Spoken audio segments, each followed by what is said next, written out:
For Britain, the casualties inflicted during the First World War have never been surpassed. Come the end of the war, there was a real tension about whether or not to look back and to find ways to commemorate that human cost, or whether or not to celebrate victory and to move on with life. Families, communities, and the nation sought ways to remember the dead. During the war, a sweeping decision was made. The bodies of the British and Empire war dead would not be brought home for burial. They were to stay on the former battlefields. With victory still uncertain, in January 1918, a revolutionary report was authored. This report laid out in immense amount of detail a vision for how these permanent cemeteries would look. We are very familiar with this site today and the results of this report in the rows of white headstones which look identical to one another.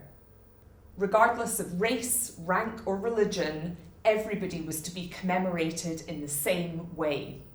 And this became really a democracy of death.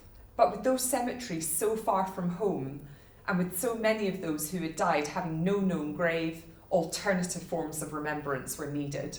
Communities, from villages, towns and cities, to sports clubs, schools and churches, debated how best to remember their war dead. In the 1920s, around 40,000 war memorials were constructed across the country. They came in all sorts of different shapes and sizes. The one in Loughborough consisted of a dramatic tower with 47 bells.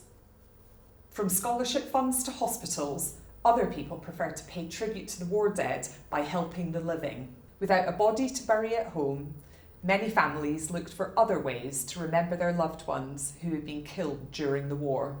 A dead soldier's personal possessions, sent back to his family, could become precious keepsakes. Private Albert Tattersall died of wounds inflicted on the first day of the Battle of the Somme. His personal possessions, which he had carried with him at the front line, were sent back to his family. They included his pipe, cigarettes, a small Bible and a shaving mirror and his ID tags. They kept them safe, eventually donating them to the museum. Those who had survived the war on the fighting fronts did not forget what they had experienced.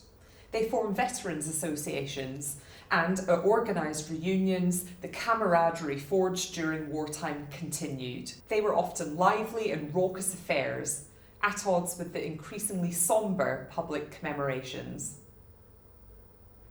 The Cenotaph in London has become the focus of national remembrance.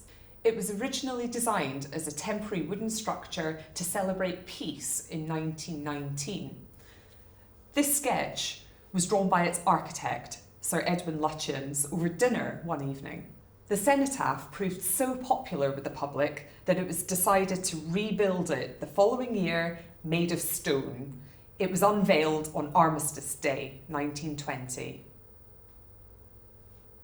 Ever since the war ended 100 years ago, it has been remembered. The popular warning, lest we forget, holds firm for now. But for how long and in what ways will we continue to remember this increasingly distant war?